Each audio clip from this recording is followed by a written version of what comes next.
네, 여러분 안녕하세요. 또 어젯밤 잘 주무셨고 오늘 아침 식사 맛있게 하셨나요? 네, 저희 전국대 둘째 날 첫 번째 순서 CLF가 사는 세상 진행을 맡게 된 이소윤, 최가빈입니다.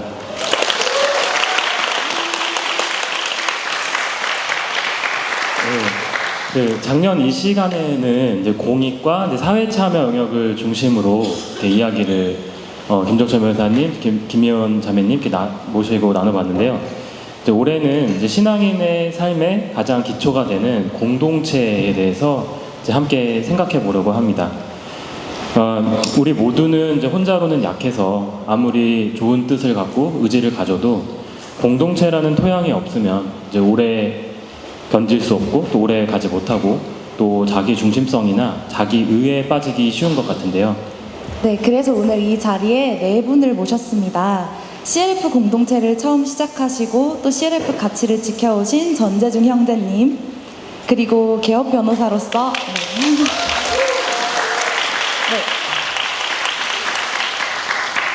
개업 변호사로서 하나님 나라 운동을 해 나가고 계신 김승혜 자매님, 또 로스쿨 시절 학교에서 신앙 공동체를 섬겨왔고 또 올해 합격하신 청년 변호사 이다희 자매님, 그리고 직장 생활을 하다가 부르심에 따라 로스쿨에 와서 CLS 학생 공동체를 섬기고 있는 이시은 자매님입니다.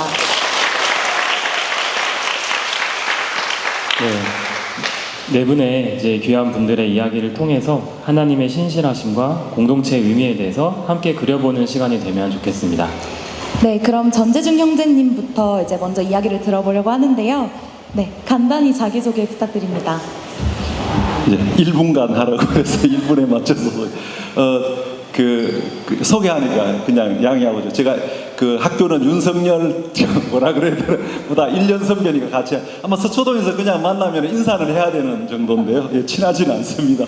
그리고 그 99년에 그 중간에 IBF 했고 기운실 IBF 하면서 이제 학사운동 초창기에 했고 그거 하면서 그 연장선상에서 기운실 했고 그 기운실 연장선상에서 이제 CLF가 이제 99년 해서 계속 해오고 있고 지금까지 대표 맡고 있는 거는 이제 소명 대표 맡고 있고 또 하나는 이제 장애인 공동체 LL 동 이거 우리 간여 대리분좀 계시는데 그거 이제 계속 한 20여 년간 하고 있고 가정적으로는 이제 IBF 동기인 아내랑 같이 결혼해가지고 90년생 아들이 중국에서 공부하고 있는 아들이 있고 94년생 그 딸이 있는데 그 윤유중 조장님 방인데 지금 자리 없나요? 예, 저 우리 또 전바른 자매님 조의 사위도 있고 이까지 와 있습니다. 예. 네.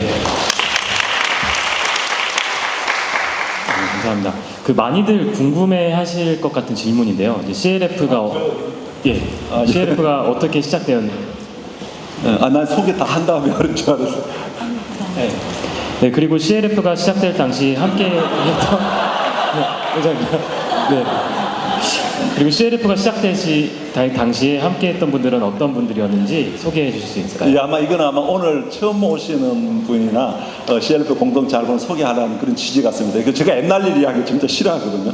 근데 그 CLF는 크게 선사시대하고 역사시대가 나눠집니다. 이 기록이 없는 때가 있고 기록이 있는 거는 오늘 우리 이제 박종훈 형제부터는 이제 기록이 있습니다. 해가지고 있는데 그 전에는 기록이 거의 없이 있는데 그 시절에 이제 가장 주역은 뭐 그냥 순서대로 하면 우창록 변호사, 율촌 설립했던 우창록 변호사, 윤세리 변호사님, 그리고 광장 대표하셨던 윤용석 변호사, 그리고 그리고 순서대로 하면은 조성극 변호사, 그리고 유욱 변호사, 뭐 이런 물론 이제 다른 분들 계신데 가장 많이 모였던 사람들은 그런 사람들이고 그 앞에 분들은 다 이제 지금 큰 로펌에 이제 하면서 좀 자연스럽게 좀 멀어진 그런 모임 전부 다 이사장했습니다. 1대 이사장 우창록, 2대 이사장 윤세리, 3대 이사장 윤용석 이렇게 이제 쭉 이어왔고 그 대표도 전부 다 서로 했고요.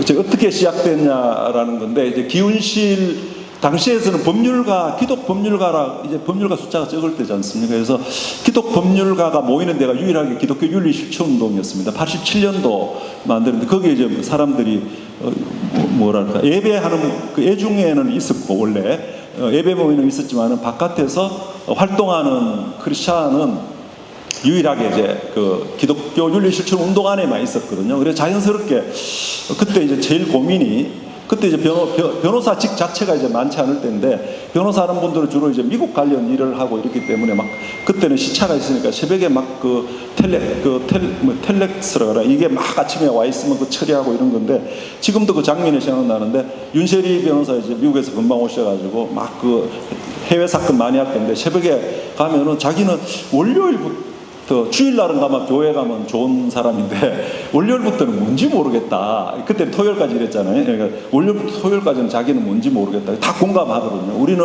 월요일부터 토요일까지는 뭔가 뭐 이렇게 이제 고민하면서 이제 모이기 시작한 게 이제 그거 하나의 그 뿌리였고요. 또 하나는 이런 모임을 시작하게 된 가장 큰 것 중에 하나가 민변이었어요. 민변. 그 사람들이 그때 뭐 천정배, 김선수, 뭐 강금실 이런 분들을 너무 열심히 하는데, 야, 저렇게 한국의 민주화를 위해서도 저렇게까지 하는데 우리 그리스도인들은 뭐 하는가 이게 굉장히 자극이 많이 됐습니다. 그래서 우리라도 뭐, 그러니까 우리가 이제 모임하고 있으면은 강금실 뭐 이런 사람 저 옆에서 술 마시고 이제 같이 골목에서 같이 마주칠 때도 있고 이랬는데 그 굉장히 저희들한테 자극이 있고 또 하나는 누가 해? 의사들이 그때 82년부터 이런 전국대회를 하고 있었거든요.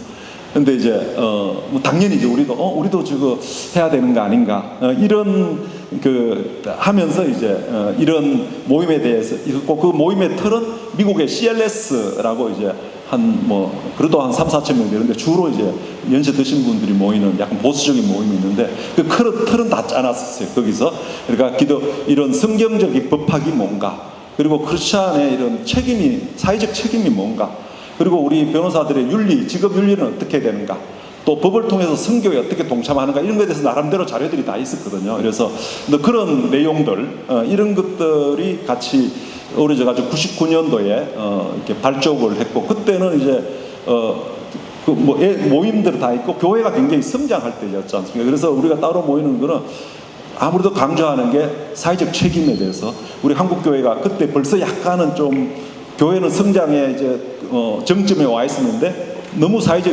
신뢰는 떨어지고 이래서 우리가 사회적 책임을 좀 다 해야 되는 거 아닌가 이래서 이제 그걸 가장 비중을 많이 뒀고 그 다음에가 이거 혼자서는 이걸 못 만든다. 왜냐하면 이게 그 당시에 크리스찬으로서 살아가는 문화 이게 굉장히 문제였어요. 골프 치고 그 옛날에는 그랬거든요. 변호사 되면 연수원 때부터 가서 이제 큰 차 사고 그랜저 큰 거 사고 골프 뭐 이런 거 배우기 시작하고 또 그 룸살롱 가는 게 이상하게 그런 문화가 있어요. 룸살롱 막 들어가든가 이런 건데 크리스찬들이 따라하기가 쉽지 않은 것 같아요. 그런데 혼자서 안 한다 그러면은 굉장히 저항이 심하고 그 사실 그것 때문에 결혼한 사람 많았어요. 가서 연수원대 가면 제일 고민이 이 폭탄주 어떻게 하느냐 뭐 이래가고 또 그래서 그때 이런 걸 문화로 만들어야 된다. 이거 큰 차 안 타도 된다는 건 혼자서 하면은 그래서 좀 그런 새로운 어떤 좀 뭐랄까 뭐 노는 문화 같은 거 좀 그런 것도 약간 절실했던 것 같아요. 그래서 이제 그런 면에서 혼자서 할 수 없다. 그래서 모이기 시작하자 뭐 이렇게 그런 글로 해서 이제 이렇게 처음에 출발된 이야기 간단하게 소개하는 거였습니다. 네, 감사합니다.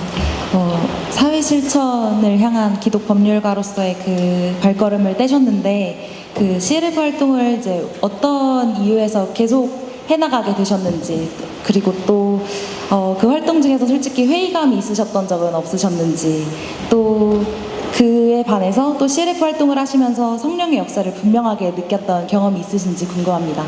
한꺼번에 이렇게 많이 물으시죠. 이게 이제 질문은 진작 받았거든요. 그런데 항상 그렇습니다만은 여러분 오늘 지금은 저한테 집중하는 것도 저 다 잊어버리시잖아요. 근데 저한테는 남아요. 왜냐면 질문 듣고 계속 이게 뭐가 있었지 고민하고 하니까 이번에도 돌아보니까 내가 옛날에 전남대학교 가서 했던 이야기 충북대학교 가서 이야기했던 그게 나한테는 성사에 남는 거예요. 그래가지고 이제 그거 이제 나를 묻는 그런 게 되는 것 같은데 이번에도 이런 질문 받고 많이 좀 정리를 많이 해본 것 같은데 그 이제 뭐 그 왜 그때 아까 말했던 초창기 멤버들 선사시대 멤버들 다 없고 저만 지금 남았지 않습니까? 근데 왜 그럴까? 제가 뭐 겸손 떨라는 게 아니라 내가 진짜 탁월했으면 여기 있었지 않을까? 그런 생각이 좀 솔직히 좀 듭니다. 내가 진짜 탁월하고 막 큰 로펌을 운영해 이랬으면은 안 했을 거 아니 소명 사람들 한꺼번에 제가 깔아내서 죄송합니다. 그래서 우리 탁월하지 않는 걸 인정해야 됩니다. 예. 그래서 좀 그런 것도, 그리고 처음에는 2012년까지는 소명 회의실에서 모였거든요. 소명 설립 자체가 이 CLF 운동하려고 했던 거, 모일 데가 없잖아요. 이게 모이는 공간을 저기 서초동 지금 보스터미널하고 그 법원 사이에 그쪽에 어떤 반도 빌딩한테 빌려가지고 모였는데 그거 뭐 불안정하고 했다가 그래서 소명을 하나를 만들어서 하자 이래서 소명 만들고 회의실을 구성원은 5명밖에 안 되는데 회의실은 엄청 큰데 한 30명 모이는 데 만들었어요. 그래서 거기서 모이니까 목요 모임 그때부터 했거든요. 그래서 목요일 되면 우리는 일 해야 되잖아요. 한 6시쯤 해야 되는데 좀 뭐 일정이 빨리 오는 사람도 있어요. 한 5시 반쯤 오면 방에 와서 계속 괴롭히고 이러니까 이제 뭐 어쩔 수 없습니다. 그래서 목요 모임 빠질 수가 없어요. 그러니까 소명 사람은 자동 강제 참석.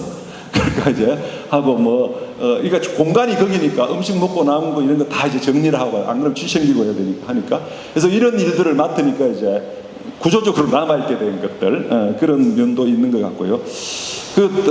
엑셀런트 하지 않는 그거 하고 있는데 제가 감사했던 게 이 돌이켜 보면 뭐 소명이 있는 이제 소명의 인턴들도 많이 거쳐갔는데 그래도 변호사 시작할 때부터 89년부터 법무관 갔다 했는데 아주 가난한 변호사였구나 이런 생각이 계속 들더라고요. 내가 가난하게 살 수 있었다. 참 은혜. 그러니까 의식 자체가 굉장히 가난했던 것 같아요. 예, 항상 이제 좀 가난한 자의 모든 특징들을 다 갖고 있었던 것 같아요. 그래서 그렇게 좀 살았던 것 같고, 그러니까 제가 처음에 좀 위기가 처음에 뭐 당연히 그렇겠지만 변호사 못 하겠더라고요. 이게 그런 문화를 못 쫓아가는 이게 막 놀고 막 술 늦게까지 먹고 다음날 아침에 막 아무 일도 없을 것처럼 하고 이런 것들이 하고 그리고 또 관심이 조금 다르잖아요. 돈에 대한 관심이 좀 없고 이러면 위선으로 다 지키고 그리고 뭐 약간 좀 옳고 그런 걸 따지고 이러면 넌 자연법론자냐 리갈 마인드가 너무 없다 뭐 이런 평가 듣고 이런 거 하면서 이제 변호사 할 수 없겠다라고 거의 이제 포기하고 그런 일을 막 그냥 이 딸 때려쳐야 되겠다 이런 지금도 그런 분도 계실지 모르겠는데 이제 그런 상태에서 다시 이제 변호사 해야 되겠다라고 어떤 계기가 있어가지고 어떤 일본의 어떤 금융인 감정 들으면서 막 그때 강하게 이제 그 느낀 것 같아요. 그때 하면서 그때 결심한 게 있었어요. 이게 변호사는 보수가 중요하잖아요. 보수하고 평가는 내 일의 동기가 아니다라고 그때 결심을 했는데 그게 유효한 것 같아요. 지금도 마찬가지입니다. 지금도 저는 제 일의 보수 일을 해가지고 얼마를 받고 하는 이런 거는 내 관심사가 아니다. 그리고 평가 저것 때문에 저 사람 이거 잘하고 저한테는 이제 그래서 그런 더 이상 동기를 하지 않겠다라는 그런 이제 결심을 했던 이런 것들이 안 떠날 수가 있었던 것 같고 또 하나는 지난번에 우리 알렸던 여기 이 자리에 있었던 김종철 지금 와 있습니다. 죄송합니다. 앞에 세워놓고 김종철, 김예원이나 우리의 박종훈, 이병주 여기 다 있잖아요. 이일 형제인데 솔직히 말하면 나한테 과분한 사람들 솔직히 이렇게 같이 이렇게 등급으로 놓고 같이 지내는 게 제가 후배들이긴 하지만 진짜 존경스럽거든요. 그냥 옷만 입히면 수도사 같고 성직자 같은 사람들인데 나는 그냥 좀 세속적인 시민이거든요. 근데 어떻게 저런 사람들하고 같은 이렇게 하는가 그런 좀 득보는 느낌들. 내 IBF도 열심히 하게 되는 게 시골 출신인데 와서 다 이렇게 좀 이리 치고 저리 치는데 IBF 가면은 그래도 좀 열등감도 덜하고 인정받는 것 같고 조금만 잘하면 열심히 한다고 해주고 좀 그것 때문에 사실 열심히 남아 있었는데 지금 생각하니까 이게 IBF, CLF에 제가 공동체 있는 게 엄청 득보는 그런 느낌이 항상 들었어요. 지금도 마찬가지로 내가 어떻게 감히 저런 사람들하고 같은 이런 이렇게 동지들이라고 이렇게 하는가 하는 그런 좀 계산해 보니까 굉장히 나한테 덕이었다 이런 것들이 많이 좀 남아 있었고 회의감은 회의감이라는 게 거의 잊혀지는 것 같아요. 없지는 않았을 것 같은데 그 회의감이 좀 계속 득보는 생각이 드니까 회의감이 좀 안 드는데 그러니까 회의감이 좀 들만하고 이러면은 꼭 누군가 또 나타나가지고 뭐 선배님 덕분에 뭐 자 이 곡이 약간 좀 입에 발리면 이렇게 칭찬하면 또 싹 녹아지고 뭐 소명이 있어가지고 어떻고 이러면은 그 약간 위기 상황 되면 꼭 그런 말 한 사람이 해준다. 예. 갑자기 뭐 시골에 있던 후배들이 전화해가지고 뭐 변호사님 덕분에 어떻고 하고 또 소명이 서울에 있으니까 지방분들이 이제 서울의 재판에서는 또 법원 앞에 있으니까 소명 들러가지고 커피도 사주고 이러면 또 이렇게 하여튼 그렇게 심각했던 적은 없던 것 같습니다. 그 제가 이번에 그 질문을 이제 접수하고 가장 생각했던 게 성령의 역사를 분명히 느꼈던 게 뭔가. 이거 왜냐하면은 계속 제가 이제 그 옛날에 전남대에서 했던 거 아까 기억나는 그런 거였는데 누가 질문을 하는데 이게 뭐 하나님 나라 그러고 하는데 실제로는 공부해야 되고 경쟁해야 되는데 할 때 제가 그냥 그랬거든요. 나는 개인적으로 볼 때는 그게 10% 같다. 90%는 경쟁하고 세상에 이런 질서에 우리가 살 수밖에 없는데 10% 정도는 가끔 영광스러운 빛을 보이는 거 아니냐. 장마철에 구름이 쫙 끼어 있는데 가끔 구름 사이로 햇빛이 비치는 정도 아니냐. 이렇게 하나님 나라가 이렇게 베일에 가렸듯이 가렸다가 잠깐 보이는 거 아닌가. 뭐 이런 얘기를 했는데 그러니까 10%의 경험들을 좀 하는 것 같아요. 와서 이제 공동체적인 그런 경험도 있고 제 개인적으로 또 기도 시간에 한 거인데 몇 가지만 잠깐 짧게만 하면은 오늘 여기도 몇 사람 온 것 같은 제1회 일기들 이제 로스쿨 생기고 이제 일기들 합격자 명단 해가지고 그때 그게 뭐 합격자 한영회인지 안 그러면 뭔지 잘 모르겠어요. 그래서 그 장신대 그 세계 선교센터 빌려가지고 일기들 그때 한 30-40명 되나요? 그때 그게 이제 로스쿨 예고되고 뭐 한 그래도 7-8년 이상 걸린 다음에 생긴 거라서 우리로서는 굉장히 감격적이었고 했는데 그때 모여가지고 그 다음날이 바로 막 연세대학교 뭐 입학식인가 막 이래가 되게 막 정신이 없었는데 그때 이게 하나님께서 앞으로 로스쿨을 위주로 한 새로운 어떤 법률가들 흐름들이 생기겠구나라는 그런 좀 확신 같은 거. 그러니까 이제 나는 빠지는 거죠. 나랑 관계없이 되겠구나라는 그런 느낌이 있고 이제 개인적으로는 아까 말한 대로 이제 1회 전국대회 한 다음에 이제 청계산 기도회가 그때 이제 하고 한 달에 한 번씩 모이는 그때 전국대 준비하면서 기도 운동이 시작돼가지고 근데 그게 이제 개인적으로 토요일 날 뭐 할 일도 없고 하니까 청계산 가자 이래서 자꾸 소문 내고 막 간다 잘한다고 그 주변에서 이제 안 가면은 또 이상할 생각 같고 그래서 이제 그게 매여가지고 집에서도 왜 안 가냐고 그래서 억지로 갈 때가 많았는데 한 5번 가면 한 번 정도 이런 감동이 있는데 이제 중보기도 하다가 죄송합니다. 마이크 좀 사용해 주십시오. 마이크 부탁드립니다. 전재정. 어떤 장면에서 갑자기 그런 성령님의 아주 강한 이런 게 좀 갑자기 스톱시키고 기도를 하게 할 때가 있어요. 근데 그 뒤에 내가 생각도 안 한 거예요. 비중도 없는 건데 그런 경험들을 몇 번 했습니다. 그래서 이 사람은 내가 관심도 없는 사람인데 하다가 이렇게 딱 멈추면서 하는 이런 거 보면서 기도 가운데 좀 인도받고 제가 그렇게 뭐 IBF 출신이고 이래서 막 이렇게 그런 깊은 기도 이렇게 하는 거 아닌데 그렇게 좀 이끌었던 그런 경험이 좀 있고 또 한 번은 나중에 내 저녁에 기도할 때인데 연수원 로스쿨 시작된 다음에 이제 연수원 신우에는 관여를 잘 안 했는데 연수원 그러니까 45기인지 4기인지 기억하는데 오산리 기도원에서 그분들이 이제 임원회를 하는 데였어요. 그게 제가 23년이라는 걸 기억이 나요. 제가 보니까 변호사 한 지 23년 됐더라고요. 근데 먼저 가서 오산리 기도원 이렇게 돌아다니고 이제 모임 집회하기 전에 했더니만 제가 23년 전에 정확하게 변호사 시작할 때 그때 금식 기도를 갔던 생각이 나더라고요. 3일 동안 금식 기도를 암 환자들 속에서 같이 했던 기도라는데 그때 감격한 23년 전에 내가 여기서 무슨 기도를 했지? 이러면서 그때 우리가 그때 전 그리스도인 법률가로 살게 해달라. 그때 뭐 이렇게 취직 때문에 기도한 걸 온 건 아니었으니까 그런 기도를 했던 장면이 막 떠오르는 거예요. 그래서 암 환자들 속에서 그게 완성되진 않았지만 어느 정도 이제 우리 신호의 형제들을 격려하기 위해서 온 거잖아요. 그런데 다는 아니지만 일부가 됐다. 갑자기 생각나는 게 내가 앞으로 23년 뒤에는 내가 또 어떻게 될지 모르겠다. 하면서 23년 뒤를 위해서 기도해야 되겠다. 이래 보니 그때 환산해도 80대 이렇게 되는데 그래서 이게 정말 중요하구나. 이게 당겨져 가지고. 그때 이게 중간 20년 이런 것들이 중요한 게 아니다. 우리 최종 목적지가 뭔지가 정말 중요하다. 그리고 나머지 중간은 여러분들 내처럼 이렇게 된 게 얼마 안 되거든요. 금방 65살 됩니다. 그래서 여러분들 큰 소리 치면 안 돼요. 금방 이제야 돼요. 근데 이게 압축이 되면서 기도 복잡할 것 없다. 이렇게 정말 단순하게 23년 뒤를 위해서 기도하라. 그 뒤에 제가 학교 다닐 때마다 계속 그런 기도했어요. 여러분들 20년 뒤를 위해서 먼저 기도한 다음에 학기 말고사를 위해서 기도 안 하고 지금 학기 말고사를 왜 잘 봐야 되는지 20년 뒤를 생각한 다음에 기도하는 게 안전하다고 그렇게 했던 기억이 납니다. 이게 성과 내는 것하고 변호사로서 이 퍼포먼스를 잘하는 거하고 평가받고 하는 거는 관계없이 세상을 이기는 그때 이제 우리가 통독 순서, 맥체인 통독 순서가 요한일서 5장 할 때였거든요. 그래서 그 부탁받을 때가 고날이라서 그냥 그 본문을 그냥 잡았던 건데, 그래서 그때 이후로 계속해서 제 마음에 남는 게 내가 세상을 이기는 변호사라는 게 뭘까? 우리가 이제 하나님 나라 운동이라는 게 그런 거잖아요. 성경에 나오는 것도 저 사람 세상이 감당치 못하는 사람이다.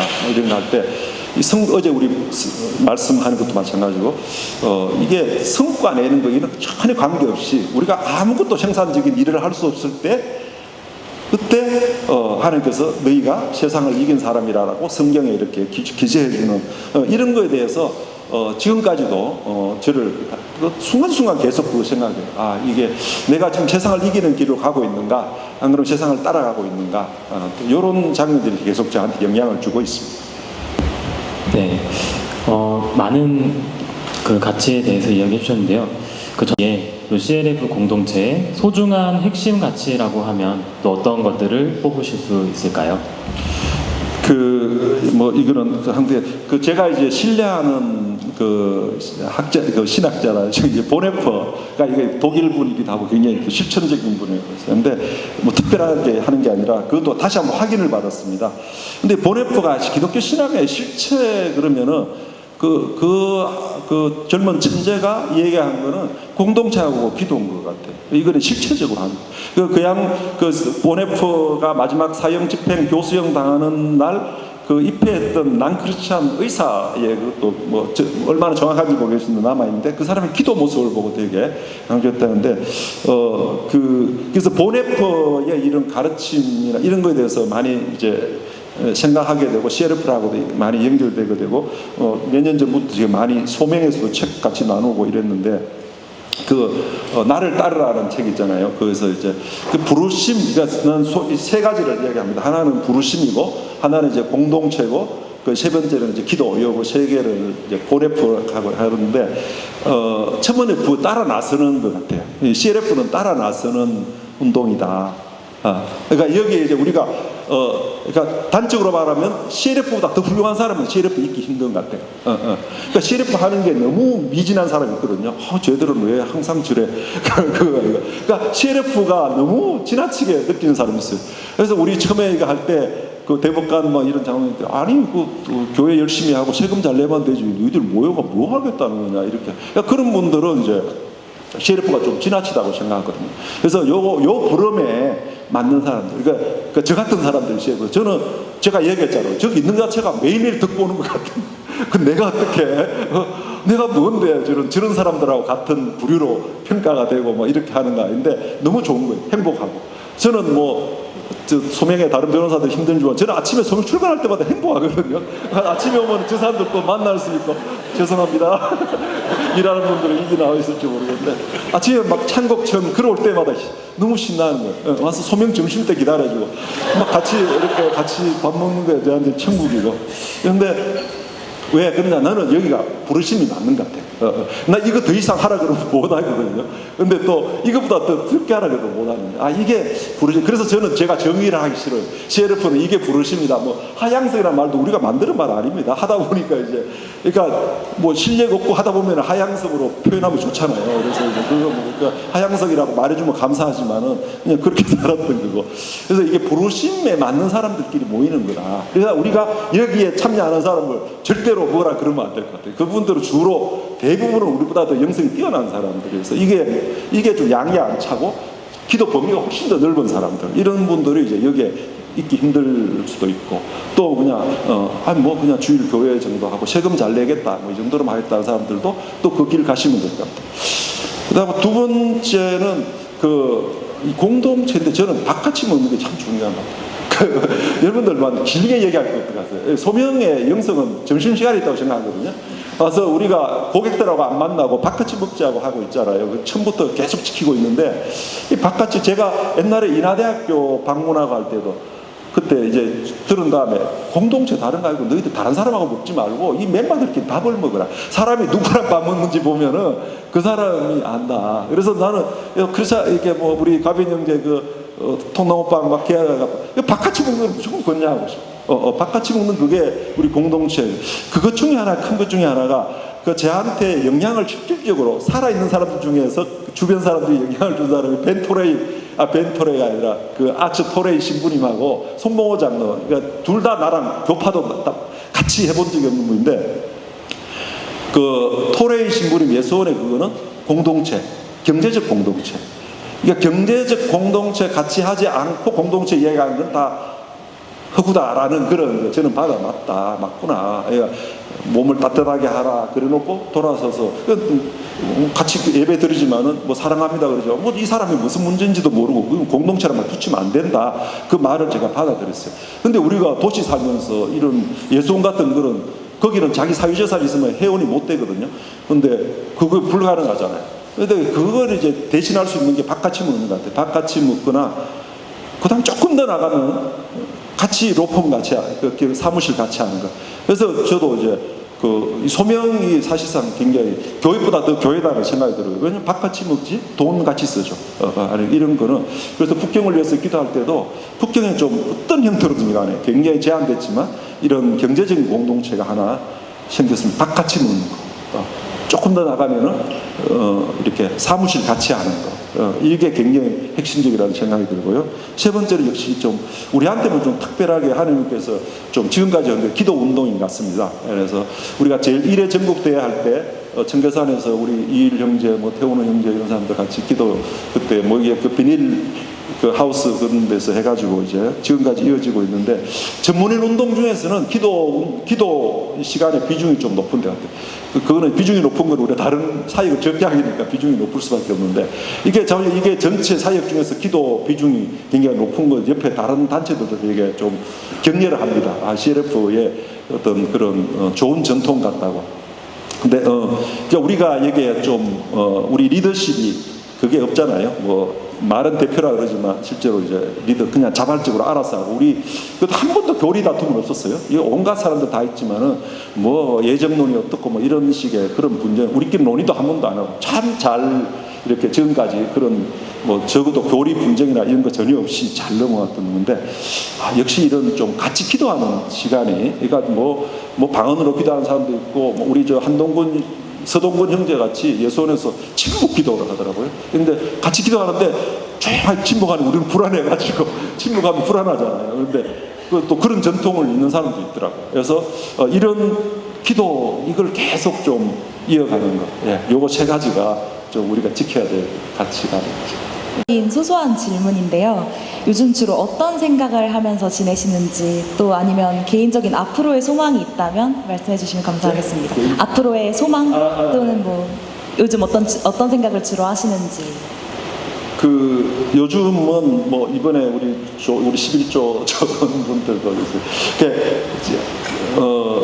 가식 없이 진짜 저한테 마지막 수련회 같은 느낌이 들거든요. 계속 마지막 발자취 듣는 사람 지겨울 수 있는데 계속 마지막이냐. 근데 저한테는 마지막. 그러니까 월요일 아침에 출근할 때도 월요일 소명 기도회 할 때마다 이게 내가 참여할 수 있는 마지막 기도일 수도 있겠다. 모르잖아요. 내가 어떻게 될지. 내 가장 친한 친구인 김양동 변호사가 파킨슨으로 이제 먼저 소천하고, 박상원 원장, 변호사가 아닌 사람 중에 가장 친하게 지냈던 박상원 원장도 2년 전에 이제 베트남에 병원 때문에 갔다가 이 파도에 휩쓸려가지고 갑자기 이제 순교 이때 소천했습니다. 가서 이런 거 가서 그런 것들이 피부에 와닿고요. 그리고 또 제가 또 어떤 다른 이유로 이런 생각을 지금 내가 여러분들한테 이런 생각을 안 할 수 있잖아요. 갑자기 좀 바뀌어가지고. 그래서 이게 내가 CLF 이게 마지막이 됐다. 근데 여러분들한테 남기는 마지막 모습을 내가 좀 잘해야 되겠다. 그러니까 소명 제 책상 서랍을 항상 일주일에 한번 정리하거든요. 내가 이제 마지막으로 오면 누가 책상 정리하는데 너무 지저분하면 안 될 것 같아가지고 항상 치워놓고 와서 당황하지 않도록 없어도 되도록 하는. 이런데 역시 이게 잊혀지는 것. 그러니까 여러분들이 이제 나한테 아무것도 안 시키고 또 이 자리에 앉게 해주셨는데 그런 거 하나도 안 해도 괜찮은 거. 이게 참 과제인 것 같아요. 그러니까 여러분, 그러니까 나는 CLF에 굉장히 의존 많이 하거든요. 저는 그래서 이단 이런 사람들이 교리가 허위인 걸 알아도 그 이단에 남을 수밖에 없는 게 제가 CLF 관계 생각하면 돼요. CLF가 완전히 엉터리라고 해도 저 못 떠날 것 같아요. 본전이 아까워가지고 내가 그동안 뿌려놓은 게 얼마인데 이게 이제 계속 미련 가지고 뭐 이런 것 같은데 그게 내가 극복해야 될 그런 것 중에 하나인 것 같고 그러면은 이거를 대체할 만한 다른 뭐가 이제 나를 끄는 게 있어야 되는데 그게 제 과제입니다. 그래서 이게 그래서 요즘은 빌보스에 내가 예수 안에서 발견돼야지 자꾸 CLF 후배들한테 발견되는 거 이거는 이제 더 이상 나를 좌우했으면 안 되겠구나 이렇게 해서 이제 좀 잊혀지고 혼자서 CLF 떠나서도 건강한 이런 게 제 좀 과제고 개인 좀 꿈이라 그러나 그러니까 역시 제가 학교 다닐 때 선교단체 출신이라서 그런지 좀 제일 마지막은 좀 선교적인 데 쓰였으면 좋겠다. 또 좀 이렇게 좀 마지막에는 좀 직접적인 선교에 그런데 좀 사소한 이런 자원이라도 됐으면 좋겠다라는 그런 좀 소망이 좀 있습니다. 네, 감사합니다. 여기까지. 다음으로는 김승혜 자매님의 이야기를 들어볼 차례입니다. 네, 김승혜 자매님 간단히 자기소개 부탁드립니다. 네, 안녕하세요. 저는 김승혜 자매입니다. 많이 떨리는데요. CLF에서는 여성 아동 인권팀에 소속해서 함께하고 있고요.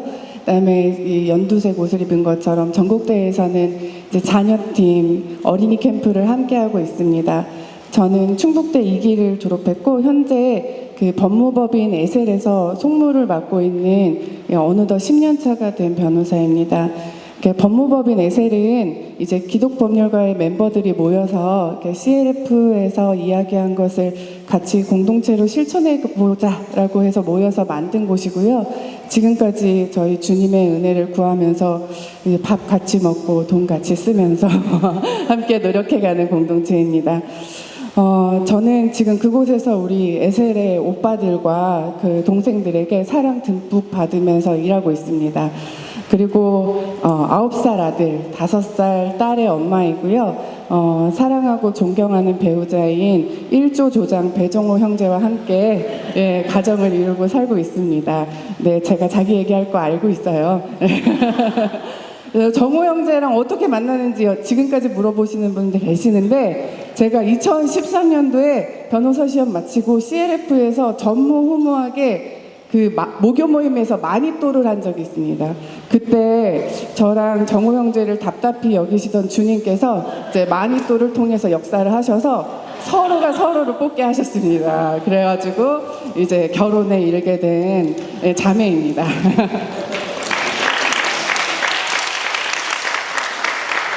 네, 승혜 자매님은 CLF를 처음 어떻게 만나게 되셨나요? 또 CLF가 내 공동체라는 마음을 갖게 된 계기가 있다면 말씀해 주세요.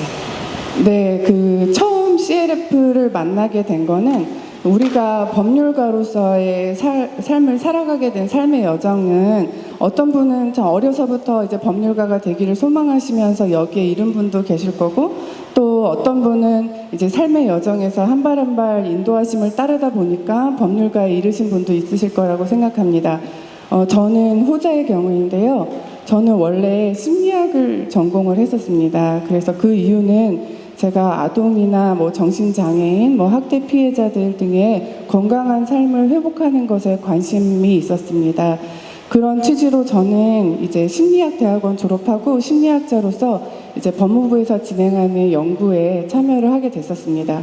근데 입사하고 보니까 이제 저의 사수로 지정되신 분이 이제 기독법률가의 멤버였습니다. 예, 그분이 제가 일을 하면서 제 업무의 사수가 되어주신 것과 함께 저를 위해서 중보기도를 해주시는 분이 되어주셨습니다.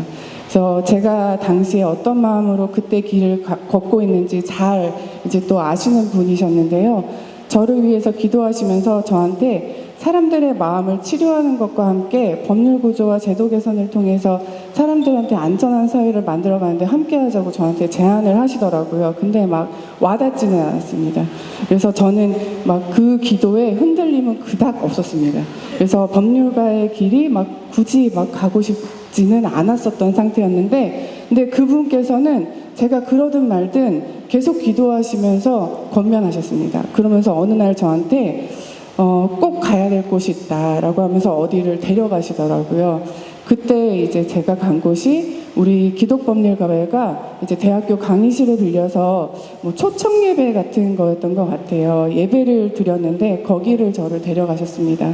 그래서 준비하신 분들이 거기서 이제 나를 봐두옵소서 막 이런 유의 찬양을 주님께 올려드렸습니다. 그래서 나누는 내용도 뭐 낮아지거나 섬김, 그리스도를 닮아가 뭐 이런 취지들을 막 나누시더라고요. 그리고 그때 막 찬양하시고 말씀 전하시고 뭐 환대하셨던 분들이 뭐 전 변호사님이나 뭐 이상 변호사님 뭐 이런 분들이셨을 것 같아요. 예, 근데 당시 저는 되게 부끄럽지만 이제 법률가들에 대한 되게 냉랭한 마음을 가지고 있었습니다. 이제 좀 부와 권력을 쫓는 사람들이라는 또 인식을 좀 갖고 있었는데, 근데 그때 그곳에 참여하게 되면서 제 사수의 제안에 대해서 진지하게 기도하기 시작했습니다. 그렇게 제가 처음 CLF를 만나게 됐습니다. 그 다음에 이제 공동체를 어떻게 형성하게 되었는지 물어보셨는데요. 이제 제가 이제 로스쿨에 합격했다는 이야기를 저의 사수였던 이제 회사를 그만두고 이제 로스쿨 준비를 했었는데 로스쿨에 합격한 소식을 사수였던 분에게 말씀을 드렸습니다. 그랬더니 그분이 기독법률가에 신입생 환영회 같은 거 같아요. 예비법률가 캠프인지 거기 있다고 가라고 하시더라고요. 그래서 그 지령을 받아 갔습니다. 근데 저는 그 예비법률가 캠프 이후에 학생 공동체 모임을 함께 하기 시작했고, 저는 거기에서 이제 세상의 성공이나 주목에는 참 이질적이고 선한 사마리아인 것 같은 삶을 살고자 애쓰는 법률가들을 만났습니다. 그리고 참 같은 학생들인데도 법률가가 돼서 그렇게 살아야지라고 하는 분들이 아니라 지금 여기서 그렇게 살아가기를 애쓰는 친구들을 만났습니다. 이제 로스쿨에 들어가 보니까 이제 학교에서는 뭐 상향성의 욕구와 높아짐을 열망하라고 가르치잖아요. 그래서 부끄럽지만 저는 이제 목적과 그 방향을 망각한 채 질주하고 있는 저의 모습을 발견하기도 했습니다. 네, 나만 막 섬김, 막 낮아짐 이런 걸 실현하는 것 같으면 저만 사실 부끄럽지만 패배자가 되는 것 같은 혼돈이 오기도 했었습니다. 그래서 저는 이제 CLS 학생 공동체 모임, 지금은 이제 CLS 월 모임이라고 하는데 그 모임이 소망되었습니다. 그러니까 불타지 않을 가치를 붙잡고 살아가는 형제자매 동역자들을 만나서 함께 위로하고 그다음에 서로 돌아보아 사랑과 선행을 격려했고, 그 시간을 통해서 저의 영혼이 숨을 쉬게 되는 것을 경험했기 때문입니다. 정말 마치 이렇게 심폐소생술을 받는 것 같았습니다. 저는 그렇게 이 공동체를 만나갔습니다. 네, 그럼 이제 다음으로 이어서 CLF에서 어떤 공동체의 사랑을 경험해 오셨는지, 또 지나온 어려운 시간 속에서 그 공동체는 승혜자매님께 어떤 의미였는지 궁금합니다. 네, 제가 여기저기서 얘기를 많이 해서 좀 부끄러운데요. 예, CLF 공동체에서 어떤 사랑을 경험했는지는 제가 지난 신입생 환영회 때 나눴던 얘기인데요. 전국대회 때도 좀 이렇게 나눠달라고 해서 준비를 했습니다. 이미 들으신 분들은 이회독의 은혜가 임하기를 기도하면서 들어주시길 바랍니다. 로스쿨 3년 광야의 시간을 보내고 이제 1월 달에 변호사 시험을 치렀습니다. 변시를 본 직후에 저희 2기 지체들은 변시 이후에 합격자 발표가 날 때까지 거의 매일 이제 기독법률가의 빗센에 모여서 함께 기도하고 삶을 나누고 밥같이 하는 공동체 됐었습니다. 그다음에 게임도 하고 함께 시간을 보냈습니다. 변호사 시험은 4월에 합격자 발표가 나는데요. 1월부터 4월까지 저는 그렇게 믿음의 교제를 해갔었습니다. 그리고 4월 합격자 발표일에 이제 각자 있었던 게 아니라 CLF 비전 센터에서 2기 친구들이랑 함께 합격자 발표를 기다렸습니다. 그래서 거기에서 우리 중에 누구는 합격했고 누구는 불합격했습니다. 근데 저는 그 불합격의 대상이었습니다. 이제 부끄럽지만 저는 당시에 오랜 시간 합격을 고대해온 우리 합격자들을 축하하는 것을 잊고 제 불합격의 슬픔을 감당하는 것이 좀 힘들었습니다. 그래서 저는 그때 이제 당장 고시촌에서 공부를 시작해야 되는데 이제 당장 이제 혼자 살아가야 한다는 것이 무서웠습니다. 시험 떨어지고 거기 이제 막 빗센에 앉아서 막 이렇게 눈물 뚝뚝 흘리면서 나 이제 누구랑 살아 하면서 막 이렇게 울고 있는데 그때 저희 기수의 귀한 한 자매가 저한테 승혜야 내가 너랑 같이 살아줄게 라고 하는 것이었습니다. 그 자매는 이제 CLS에서 3년간 저와 신앙훈련을 함께 해온 자매였고 합격한 자매였습니다. 로스쿨에 입학하기 전에도 고시촌에서 긴 시간 사법시험을 준비했던 자매였기 때문에 변호사 시험의 합격을 저보다는 몇 배 간절하게 긴 시간을 기다려온 자매였습니다. 그런데 그 자매는 합격의 기쁨을 누리는 동아리에 속하지 않았고 그 불합격생들만 함께 모여있는 고시촌에서 불합격해서 고된 수험의 쳇바퀴를 돌아야 하는 저와 같이 살아주겠다고 한 것입니다. 그 자매는 이미 훌륭한 공익법인인 공익법센터 어필에 근무 예정이었기 때문에 어필이 있었던 안국동과 가까운 곳에 집을 구할 수도 있었는데 회사에 가려면 대중교통을 몇 번 갈아타고 출근해야 되는 그 신림동 고시촌에서 불합격해서 매일 평안을 놓치지 않으면 낭떠러지에 떨어지는 것 같은 외줄타기를 해가야 될 저랑 같이 살아주겠다고 손을 내밀어 준 것입니다. 그 자매는 아직도 저에게 그때를 회상하면서 이렇게 얘기합니다. 내가 승혜랑 살아준 게 아니라 승혜가 나랑 살아준 거지 이렇게 얘기를 합니다. 그래서 저는 그렇게 이해할 수 없는 급진적인 하향성의 삶을 다양스럽게 여기는 그 귀한 사랑을 공동체에서 받았습니다. 그걸 보면서 저 정도 믿음의 짬바가 돼야 합격하는 건가라는 생각도 했었습니다. 그렇게 했는데 네, 떨어졌어요 또.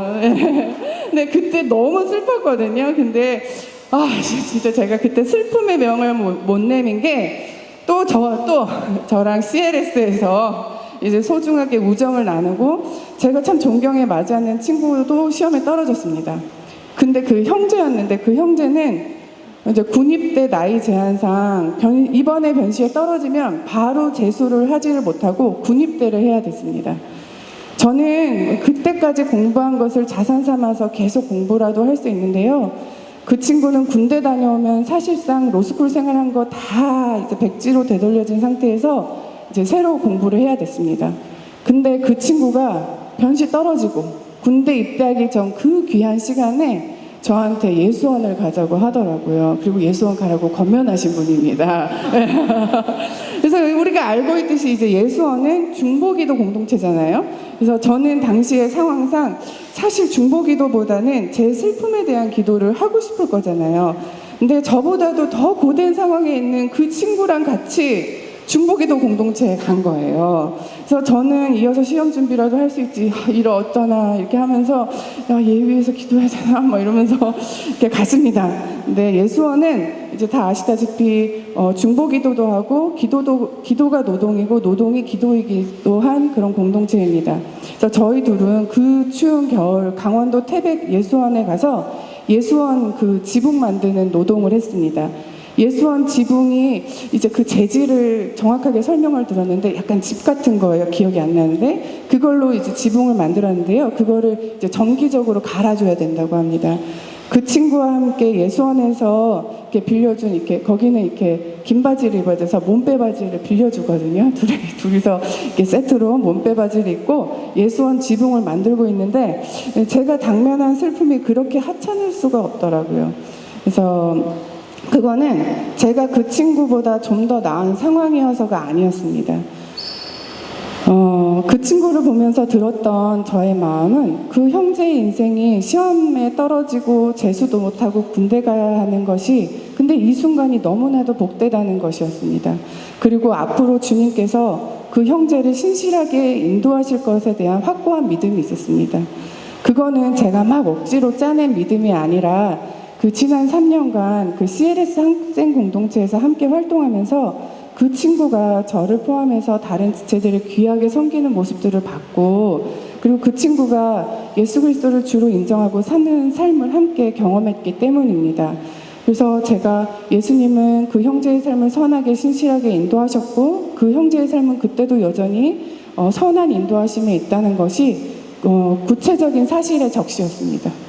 근데 제가 그런 귀한 형제한테 자, 비록 너가 지금 첩첩상 중에 어려움이 있지만 너를 인도하시는 주님의 신실함을 기대하고 나는 확신한다. 이렇게 구체적인 사실의 적시를 하면서 제 인생에 역시 그리스도가 주인이신데 그리스도의 인도하심에 대한 확신이 없다면은 그거는 되게 남일이라서 잘 될 거야 라고 얘기하는 교만 같았습니다. 그러면서 주님은 저에게 제 인생의 주권도 슬픔도 제 몫이 아니라고 말씀하시는 것 같았습니다. 그 후에 형제는 자기는 군대 잘 다녀올 테니까 누나도 시험 준비 잘해서 잘 하고 있으라고 격려하고 이제 군입대를 했습니다. 저는 이 CLF 공동체에서 만난 귀한 지체에게 또 다시 그런 이해할 수 없는 사랑을 받았습니다. 근데 그렇게 하면서 공부를 했으면 합격했으면 좋았을 텐데 또 떨어졌습니다. 그래서 4번째 시험을 준비할 때는 매주 저를 만나서 함께 공부해주는 CLS 지체가 있었어요. 정말 징글징글하게 선을 행하되 낙심치 않는 지체들이에요. 예.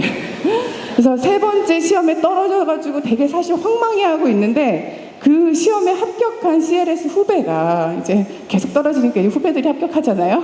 예, 그 후배가 저를 찾아와서 누나 혼자 공부하지 마요. 이제 누나 인생을 인도하시는 주님을 우리 믿고 저랑 같이 1년 공부해요 라고 하더라고요. 그래서 저는 그때 말이라도 고맙다 이렇게 생각했거든요. 근데 그 후배는 진짜였던 겁니다. 그래서 1년 동안 저를 포함해서 이제 몇몇의 제시체들과 함께 매주 만나가지고 공부도 가르쳐주고 밥도 사주고 같이 기도하고 만나서 공부하는 날 아니면 막 수시로 연락해가지고 막 스마트폰 쓰지 말고 피처폰 써라. 공부 시간 카톡방에 올려라. 큐티하고 공부 시작해라. 막 엄청 쪼아댑니다. 그리고 성실하게 공부하지 않으면 지옥열차 태울 것 같이 저를 몰아세웁니다. 네, 그렇게 사랑과 선행을 격려받았습니다. 저는 이 공동체에서 또 이런 이해할 수 없는 사랑을 받았었습니다. 선을 행하되 낙심치 말지니 때가 되면 이루리라. 저는 이 공동체에서 제가 낙심한 순간에도 제 삶을 낙심으로 보지 않고 저보다도 더 힘을 내서 제 삶을 견인해가준 사랑과 선행을 경험했습니다. 그래서 특히 이제 저에게 지나온 어려운 시간 속에서 공동체는 어떤 의미였는지 좀 정리해서 말씀을 드리면 저는 기존에는 그러니까 여러 번 또 얘기를 했었는데요. 어두움의 터널을 지나야 행복할 수 있다고 생각했었습니다. 근데 제가 이 일들을 공동체와 함께 겪으면서 제가 배우자에게 고백했었던 것이 있습니다. 어두움의 한복판에서도 완벽하게 행복할 수 있다는 걸 알려줘서 고맙다고 이야기했습니다. 그건 무슨 얘기였냐면은 제가 어두움이라고 명명한 제 인생의 수고로운 시절도 어두움이라고 바라보지 않고 그 한복판에서 함께 사랑하며 선행을 격려하기를 아끼지 않는 믿음의 공동체 제 동역자들과 사랑을 주고받을 수 있는 것이 정말 뼈저리게 감사했고 어두움에 있더라도 주님께서 주목하시는 빛나는 시절이라는 걸 알게 해주었습니다. 이 공동체는 저에게 그렇게 말이 아닌 삶으로 그걸 알려준 존재입니다. 주님은 그렇게 하나님 나라 운동이라는 것이 되게 거창한 것이 아니라 하나님께서 주목하시는 이웃들과 하나님의 마음으로 함께 가는 걸 알게 해주셨습니다. 그래서 저와 함께 살겠다고 한 그 언니는 여전히 지금도 우리 기독법률가회 회원들이 하나님 나라 운동을 어떻게 하면 신나게 해갈까라고 고민하고 있는 그 사무국장 김세진 자매이고요. 저와 함께 예수원 지붕을 간 형제는 저기 앉아있는 최가빈 형제입니다. 그래서 청년들을 어떻게 한 명 한 명 동역자로 세울까 하면서 전국대회 준비위원장까지 맡아서 헌신해주고 있는 형제입니다. 그래서 저는 이런 세진 자매님이나 가빈 형제를 비롯해서 존경에 맞지 않는 기독법률가의 선배들과 동료 후배들, 형제 자매들과 함께 사랑과 선행을 격려하기를 주님께 간구하면서 제 몫을 해가기를 노력해 가고 싶습니다. 아닌데요.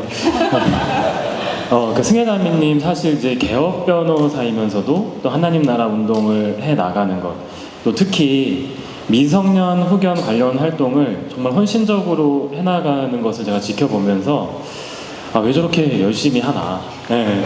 그러니까 어떤 면에서는 또 전업 공익 변호사보다도 더 어려운 길일 수 있겠다는 생각도 개인적으로는 했었는데요. 미성년 후견 활동에 대한 이야기와 또 이런 하나님 나라 운동을 개업 변호사로서 계속 해나가시는 이유는 무엇인지 들려주실 수 있을까요? 네, 그 미성년 후견 활동에 대한 이야기와 하나님 나라 운동을 계속 해가는지 말씀을 드리면, 이제 잘 아시다시피 미성년 후견, 이것도 사실 여러 번 좀 얘기해서 좀 아시는 분들 많습니다.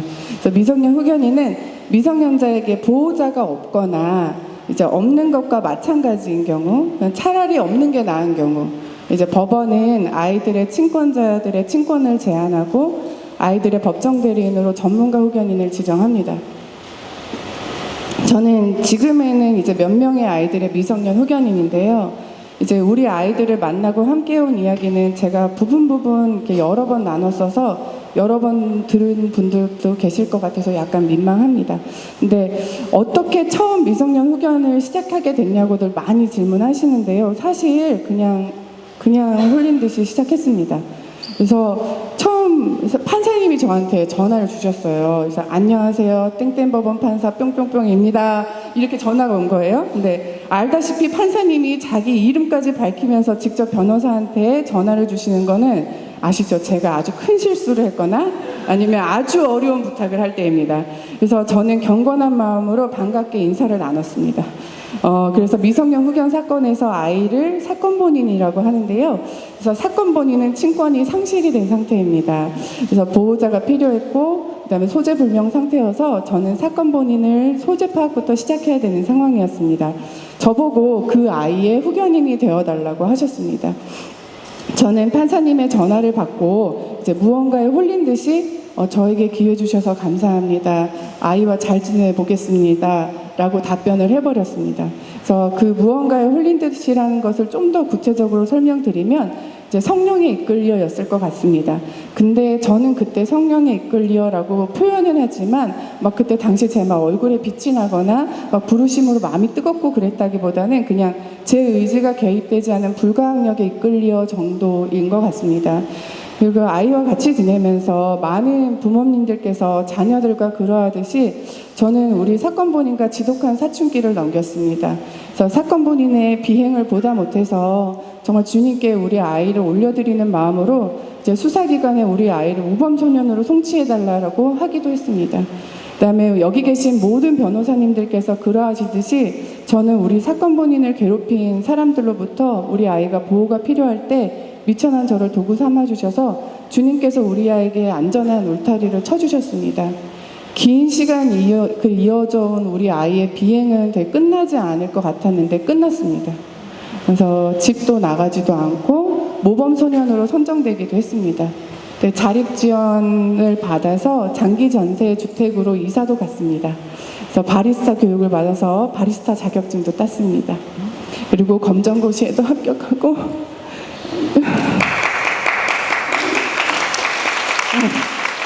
최근에는 전액 장학금으로 대학에도 입학했습니다. 그리고 그 사건 본인이 LH 장기 전세 주택으로 이사하는 날 굳이 이사비를 아끼겠다고 해가지고 이제 기독법률가에 도와줄 수 있는 형제님들을 모집했습니다. 저는 허리가 안 좋거든요. 그래서 감사하게도 우리 기독법률가의 청년 형제님들께서 기꺼이 나서주셨습니다. 그래서 이사하는 날에는 제가 그 몇 년 동안 한 번도 보지 못했던 우리 사건 본인의 새로운 모습을 보았습니다. 저한테는 그 몇 년간 자기 위해서 고생하는데도 그렇게 활짝 웃어주지 않았거든요. 근데 우리 CLF 형제님들 되게 친절하고 따뜻하고 멋진 우리 교회 오빠들이시잖아요. 그래서 보면서 그렇게 활짝 웃으시더라고요. 그래서 저희는 함께 그 이사도 하고 아이 방도 예쁘게 꾸며줬습니다. 이제 가구도 사고 예쁜 조명도 설치해주고 이불도 뽀송하게 빨래도 해주고 아늑한 보금자리를 우리 CLF 형제님들과 같이 준비했습니다. 그렇게 다 정리하고 이제 우리 사건 본인이 이렇게 앉아가지고 혼잣말을 하더라고요. 그래서 나 여기 되게 힘들게 왔다 이러더라고요. 그렇게 근데 제가 정말 그 아이가 기특했습니다. 아이가 변화된 데에는 오히려 드라마틱한 큰 사건에서는 아이는 변화되지 않았습니다. 아이의 변화에는 큰 사건이 필요하지 않았습니다. 어떻게 그렇게 변화가 되었는지 참 궁금했는데요. 우리 아이가 답을 줬습니다. 아이와 제가 나눴었던 카톡을 제가 준비했는데요. 보이시나요? 안 보여요. 네. 읽어드릴게요.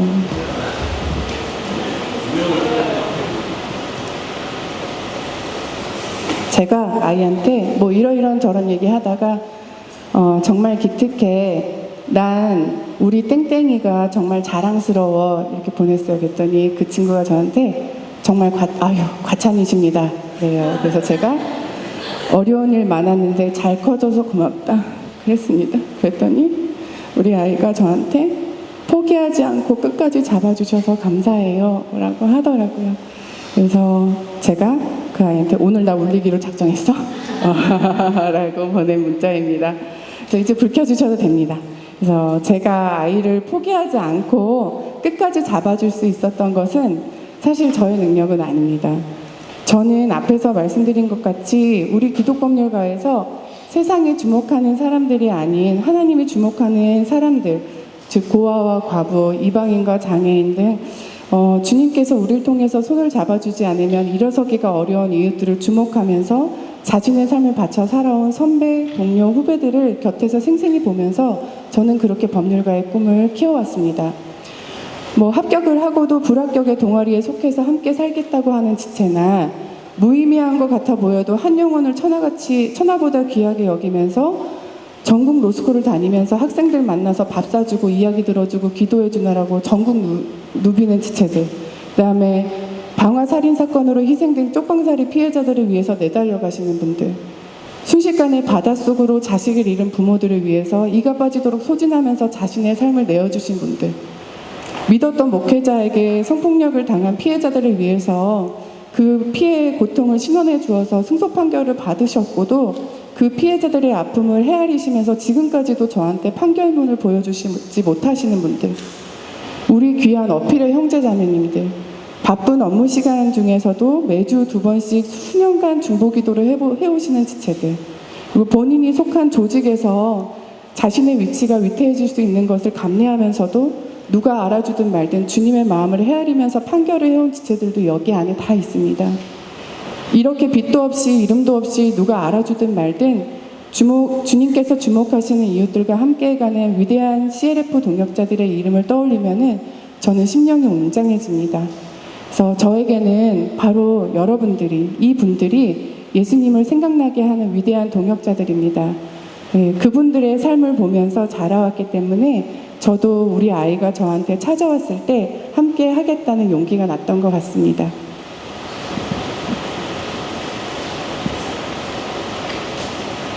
정말 헌신적인 삶을 살고 계신데 이런 하나님 나라 운동을 계속하게 하는 원동력이 있을까요? 네, 일단은 미성년 후견을 하면서 성령께서 강하게 역사하신다고 느낄 때를 먼저 말씀드리고 그 다음 말씀드리겠습니다. 아이들이 이제 더 이상 비행하지 않고 자기와 남을 소중히 여기면서 변화될 때 성령께서 역사하신다고 생각이 듭니다. 하지만 아이들과 함께 지내다 보면은 성령님께서는 모든 시간을 놓치지 않고 우리 아이들을 사랑하고 역사하신다는 것을 느낍니다. 이제 특히 성령께서 아이들한테 아주 절박하고 강하게 역사하신다고 느낀 때가 있습니다.